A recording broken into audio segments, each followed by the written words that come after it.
Hello students, my name is Monica Rathod and today we are going to discuss a very important and interesting topic. This is the human respiratory system. This is the lecture number 2 of human physiology. Already I have discussed the lecture number 1 of human physiology. Next है human respiratory system. Human respiratory system, सबसे पहले हम लोग human respiratory system के बारे में बात करेंगे कि human respiratory system broadly classified into two types. First is the conduction zone and second is the respiratory zone. What is the conduction zone? It condition the incoming air like warm, filter and moisten or humidify. Condition means कि जो भी मतलब बाहर से जो air आ रही है उसको बॉडी टेम्परेचर की क्या करना, हमें इक्वल करना है. तो वो कौन करेगा? दो किस में होगा? कंडक्शन जोन में. This is the conduction zone. तो वहां पे क्या होगा? वो जो एयर है वार्म होगी, फिल्टर होगी क्योंकि उसमें डस्ट पार्टिकल्स लाइक पैथोजेंस वगैरह रहेंगे, एंड मॉइस्चर या ह्यूमिडिफाई. नेक्स्ट है what is the respiratory zone. Respiratory zone it allows the exchange of gases by the blood. यहां पे क्या होगा? गैसेस का एक्सचेंज होगा बाय द ब्लड. नेक्स्ट है on the basis of structure human respiratory system can be classified into two types. First is the upper respiratory system and second is the lower respiratory system. What is the upper respiratory system and what is the lower respiratory system? देखो हमारे जो respiratory system में क्या आएगा? सबसे पहले जो upper respiratory system रहेगा nose, ठीक है. nose के बाद हमारा pharynx and associated structures, ठीक है. ये हमारे क्या होंगे? upper respiratory system में आएंगे nose, pharynx and associated structures. Next is the lower respiratory system. Lower respiratory system के बाद में क्या इंक्लूडेड है? In lower respiratory system included larynx, trachea, trachea also known as wind pipe, primary bronchi, secondary bronchi, tertiary bronchi, next terminal bronchioles and finally alveoli तक जाएगी, ठीक है. This is the lower respiratory system. तो upper respiratory system में हम लोगों ने क्या आया? नोज एंड फेरिंग्स. What is the pharynx? Pharynx is a common passage of food and wind, ठीक है. तो जो pharynx है वो किसका कॉमन पैसेज है? फूड का और विंड का. नेक्स्ट है लोअर रेस्पिरेटरी सिस्टम. उसके बाद जो हमारी एयर है वो कहाँ से होती जाएगी? लैरिंग्स, ठीक है. लैरिंग्स को हम लोग वॉइस बॉक्स भी बोलते हैं. Vocal cords is also known as vocal cords. Larynx, primary trachea, primary bronchi, secondary bronchi, tertiary bronchi, terminal bronchioles और फाइनली ये कहां तक जाएगी?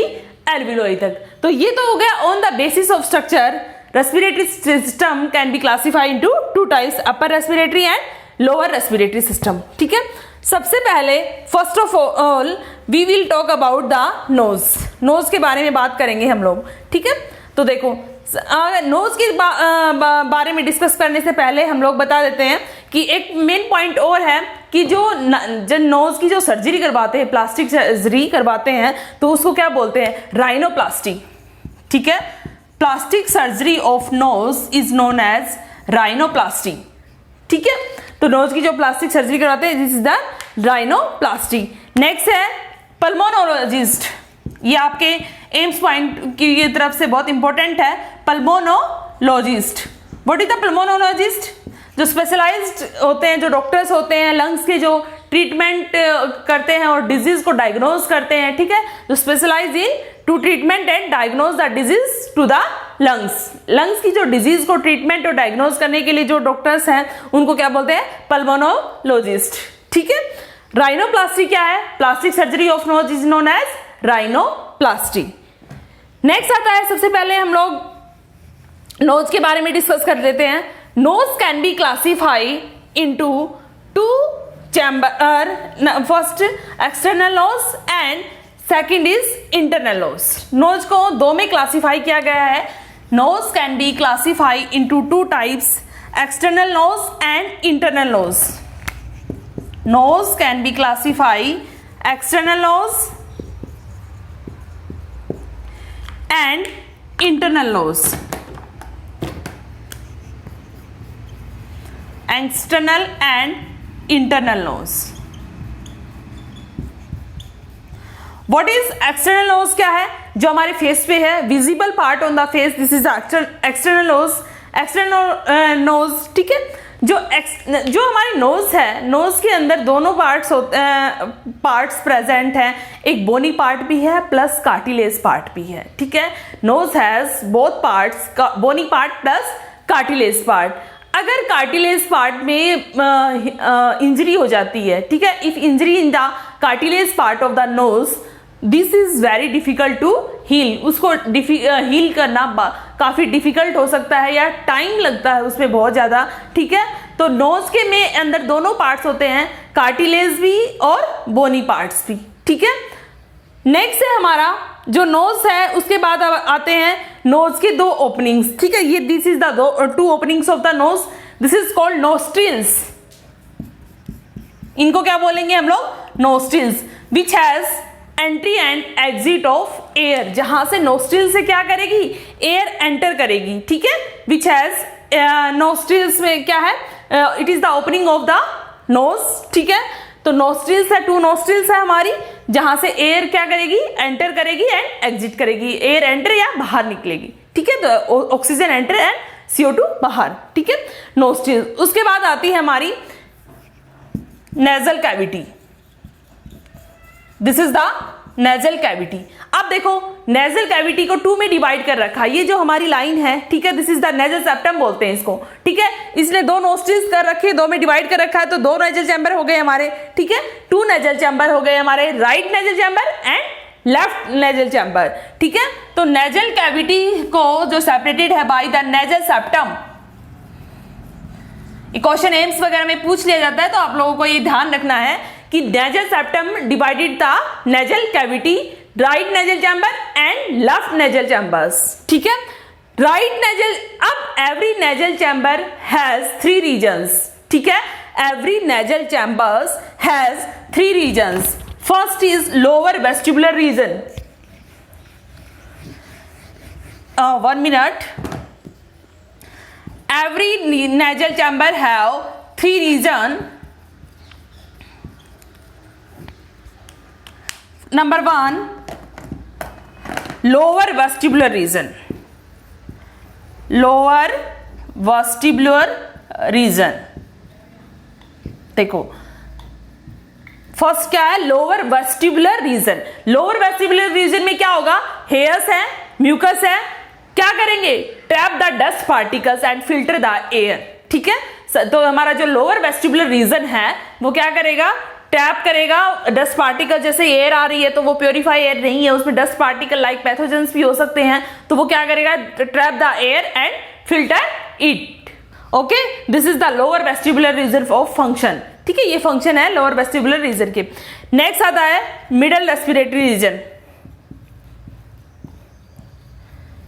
मिडल रेस्पिरेटरी रीजन,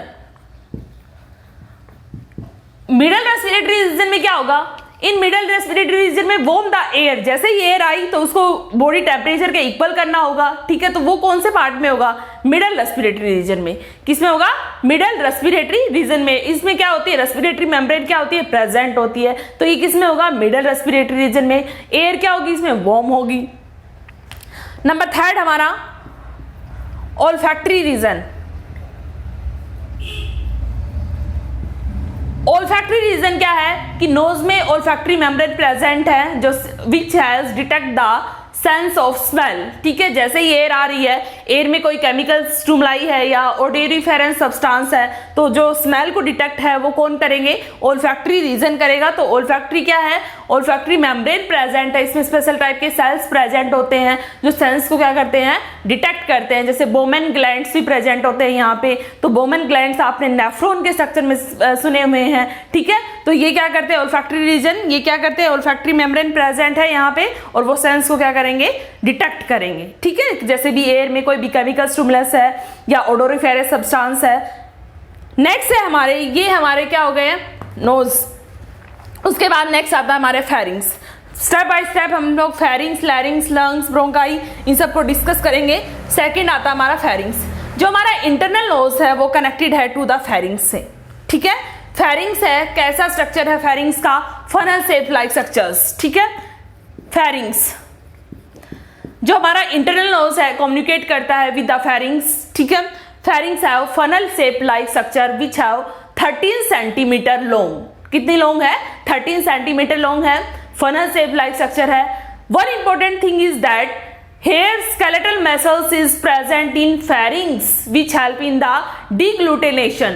ठीक है, डिग्लूटेनेशन का मतलब स्वेलिंग में हेल्प करेंगी, भोजन को निगलने में हेल्प करेंगी। जैसे ही मतलब, और स्केलेटल मसल मैंने आप लोगों को बताया था कि स्केलेटल मसल्स कहाँ पे प्रेजेंट होती हैं, जो हमारी ईसोफेगस है, जो हमारी एलिमेंट्री कैनाल है, उसके टॉप पे प्रेजेंट होती हैं और लास्ट में, सबसे लास्ट में भी प्रेजेंट होती हैं स्केलेटल मसल्स। तो फेरिंग्स में कौन सी मसल्स प्रेजेंट है?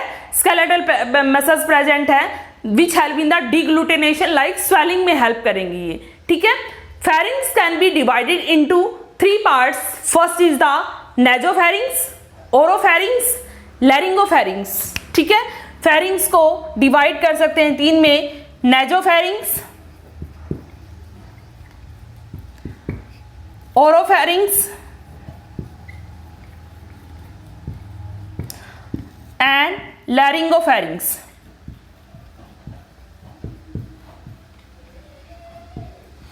ये क्या है? फेरिंग्स एनाटोमिकली 3 रीजन में डिवाइडेड है, नेजोफेरिंग्स, ओरोफेरिंग्स, लैरिंगोफेरिंग्स। फेरिंग्स में कौन सी मसल्स हैं? स्केलेटल मसल्स है। कितनी सेंटीमीटर है? 30 सेंटीमीटर लॉन्ग है। कैसी शेप है? फनल शेप स्ट्रक्चर है ये। ठीक है, और इसमें टॉन्सिल्स भी इंक्लूडेड होते हैं। देखो टॉन्सिल्स क्या है? Massive of lymphoid cells. ठीक है, मासिव मतलब जो लिम्फोइड सेल्स का ग्रुप ऑफ लिम्फोइड सेल्स भी बता सकते हो आप लोग। ठीक है, जैसे बच्चों में आप लोगों ने सुना होगा इसके टॉन्सिल्स हो गए हैं तो उसको फूड स्वेलिंग करने में क्या हो जाती है? प्रॉब्लम हो जाती है उसको। लेकिन जैसे जैसे हम लोग एज होती जाती है हमारी, तो हमारे धीरे धीरे टॉन्सिल्स क्या होते जाते हैं? डिग्रेड होते जाते हैं अपने आप ही। तो ऐसा नहीं कि बच्चों में ही होते हैं, वो सभी में होते हैं। लेकिन कभी कभी क्या होता है कि बैक्टीरियल इन्फेक्शंस वगैरह हो जाते हैं तो हमारे जो टॉन्सिल है वो स्वेल कर जाते हैं, फूल जाते हैं। ठीक है, क्योंकि बैक्टीरियल इन्फेक्शन वगैरह के कारण। तो ये भी किस में आते हैं? फेरिंग्स में। तो ये हो गया आज का लेक्चर। नेक्स्ट हमारा लैरिंग्स है, ब्रोंकाई है, वो नेक्स्ट वीडियो में डिस्कस करेंगे। Thank you so much.